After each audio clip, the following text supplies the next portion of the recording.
Alright, what's going on, dudes, and welcome to a new Minecraft Snapshot. Unfortunately, as you can no doubt tell by my awful sounding voice, I'm pretty sick at the moment, but because I love you all so much, I'm going to do my best to get through this video here.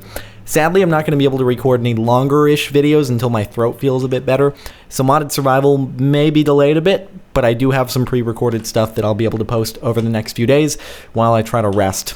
So anyway, let's get started. We'll begin with a feature that was added in the B version of last week's Snapshot, and it's name tags.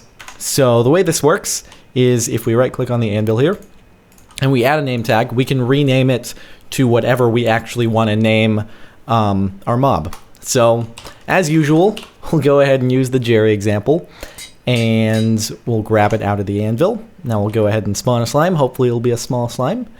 That's not what we want. There we go. And then if we right-click on him with the name tag, we have a little baby Jerry slime. So, yeah, that's how it works. It's just a way to actually name, like, existing mobs without having to respawn them with a spawn egg. And, well, that wasn't ideal. Farewell yet again, Jerry. You will be missed sorely. Anyway, so that's name tags. Just a way to name existing pets and animals that you already have.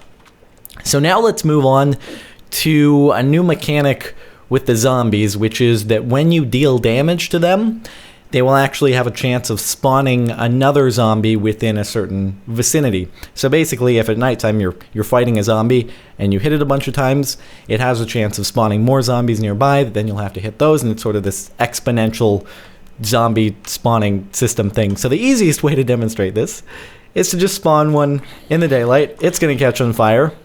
And then, hopefully, if everything works out properly, we will have this exponential web of zombies spawning off of other zombies taking damage. So let's see. One spawned already. I don't know if we're going to get any more off this. Okay, it ended right there. Let's put down a couple and see if it if it grows. There we go. There's some more. There's another. Here we go. Oh boy. Here they come. So, yeah, when zombies take damage, they run a chance of spawning another zombie, and you can see how quickly this can actually tap and expand when they're in daylight. So, prepare to collect lots and lots of zombie meat when it turns to daytime and there are zombies burning in the sun.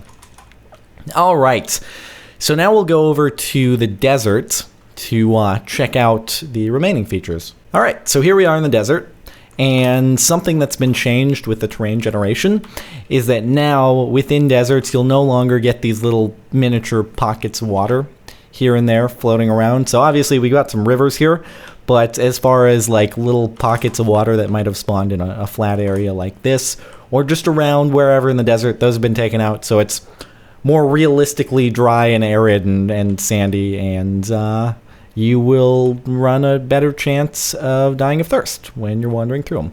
Not really, but we can imagine it that way. And finally, let's move on to the new block that's been added. So this building right here looks like an Adobe Building. It's made out of a block called hardened clay. The way you make it is, let's actually head inside. We're going to switch really quickly into survival so that we can actually... Hello, this is not okay, because now you're going to multiply and stuff, and, yeah, that's not good. Let me hit you with my shovel at least, and watch. There are just going to be zombies everywhere now. This is going to be awful, and they're going to be burning in the sunlight. Okay, we're safe. For now. Anyway, let's mine some of this clay, and we'll obviously get a little bit of clay pellets in return. And now, if we go ahead and craft those into some clay blocks, what we can do is we can smelt them in here. And once our clay is smelted, we'll receive the hardened clay in return. And obviously the hardened clay is sort of a nice new aesthetic for making things like desert villages. Like so. You can make Adobe buildings. It's not actually called Adobe, it's just called hardened clay, but it is in fact, I think, supposed to be the same sort of material. So, yep. There we go. Hardened clay. So, yeah, that's about it. That's what's new in this week's Snapshot. Hopefully you've enjoyed watching. If you have, a rating would be much appreciated. Other than that, thank you very much for watching, and I'll see you next time.